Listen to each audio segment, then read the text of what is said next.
हल्दी का पहनावा है, चेहरे पर मुस्कान है, परंतु मस्तिष्क में कुछ तनाव है। मेरे भाई के विवाह की हल्दी की रस्म कर कर मैं यहाँ आई हूँ और अब मुझे शाम में संगीत की रिहर्सल करना है। मेकअप और आउटफिट एकदम परफेक्ट होना चाहिए। क्यों? शाही विवाह जो है जनाब। जी हाँ, इसी से संबंधित भारत में होने वाले शाही विवाह उत्सव और इसका समाज पर पड़ता गहरा असर, इस विषय पर मैं अपने विचार आपके साथ साझा करने वाली हूँ। हम सभी चिर परिचित हैं विवाह की परिभाषा से। विवाह भारतीय संस्कृति का एक पवित्र संस्कार, एक दूसरे के प्रति स्नेह, सम्मान, सामंजस्य एवं खट्टी मीठी नोकझोंक से भरा रिश्ता यानी विवाह। समयानुरूप विवाह पद्धति में बदलाव आए।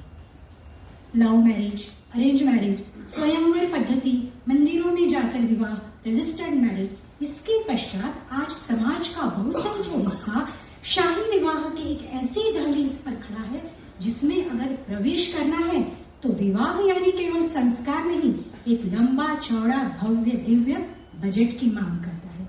तो आखिर यह शाही विवाह पद्धति है क्या? तो यह एक ऐसी विवाह पद्धति है जो अगर समाज का आर्थिक रूप से सक्षम ऐसा वर्ग करता है तो उनके लिए यह योग्य भी है और आम बात भी है। पर उसी की देखा देख कर जब समाज का मध्यम वर्ग परिवार यह शाही विवाह पद्धति के चंगुल में फंस जाता है तो विवाह का मुख्य उद्देश्य धुंधला हो जाता है और वह स्वयं को दिखावा, प्रतिस्पर्धा एवं कर्ज बाजारी के चक्रों में फंसा लेता है। क्योंकि शाही विवाह मतलब केवल भव्य दिव्य मंडप नहीं है, यह अपने आप में आज एक सिस्टम बन चुका है। पहले विवाह होते थे, अब इवेंट मैनेजमेंट बन गया है। पहले रस्में हुआ करती थी, अब थीम पार्टीज होती है। पहले बारात आती थी, जाती थी, अब डेस्टिनेशन वेडिंग होने लगी है। सेलिब्रिटी परफॉर्मेंस होते हैं, हाथी, घोड़ा, पालकी और हेलीकॉप्टर से भी दूल्हा दुल्हन की एंट्रीज होती है।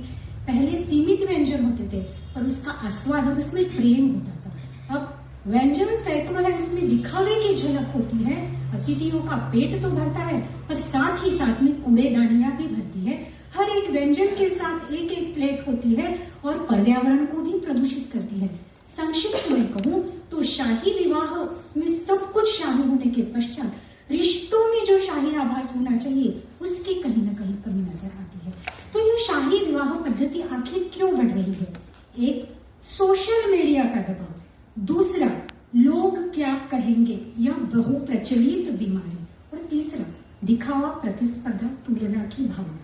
मैं यह नहीं कहती कि शाही विवाह गलत है, कतई गलत नहीं है। जब अंबानी जी जैसे सामर्थ्यवान व्यक्ति शाही विवाह आयोजित करते हैं तो यह उनके सामर्थ्य का प्रतीक है। साथ ही साथ वह हिंदू संस्कृति विवाह को अंतरराष्ट्रीय स्तर पर बखूबी प्रसारित करते हैं, लाखों रोजगार उत्पन्न करते हैं। और अनुकरणीय प्रशंसनीय बात यह है कि जिस ताकत से वह शाही विवाह करते हैं उसी बराबरी में समाज के प्रति अपना कर्तव्य निभाते हैं, उत्तरदायित्व निभाते हैं। आज समाज के मध्यम वर्गीय विभिन्न पीढ़ियों पर इस शाही विवाह पद्धति का क्या असर हो रहा है? अगर हम बच्चों की बात करें तो बच्चों के मन में यह प्रतिमा हो गई है कि विवाह यानी घर से जाकर दूसरे कहीं तो भी हिल स्टेशन तक जाना है, पंचतारांकित होटल में रहना है, इंडियन, चाइनीज, थाई, कॉन्टिनेंटल व्यंजन खाना है, महंगे डिजाइनर कपड़े पहनना है जो शायद हम जिंदगी में एक ही बार पहनेंगे, आतिशबाजी होगी। मतलब बच्चों के लिए विवाह यानी शोबाजी। और अगर आज के युवा की बात करें तो बचपन से वही देखते आए हैं, इनके मन में कहीं ना कहीं इच्छा पनपने लगती है कि हमारा विवाह भी शाही पद्धति से होना चाहिए। और पीयर प्रेशर कहो या परिवार के दबाव के कारण इनके जो अच्छे अच्छे रिश्ते आने के बावजूद भी ये मना करने लगते हैं। इनकी शादी की उम्र बढ़ती जाती है। यह अप्रत्यक्ष रूप से शिक्षण को दुर्गम स्थान देने लगते हैं। तो आज के युवाओं के लिए शादी विवाह यानी मानसिक दबाव। हमारे माता पिता की पीढ़ी की अगर बात करें तो इसी पीढ़ी में शादी विवाह का आरंभ हुआ था और इन्होंने इसे एक प्रतिष्ठा का स्वरूप दे दिया, जिसके कारण इसे आयोजित करने के लिए इन्होंने अपने जमीन जायदाद, गहने, अपनी जीवन भर की पूंजी भी बेचना आरंभ कर दिया।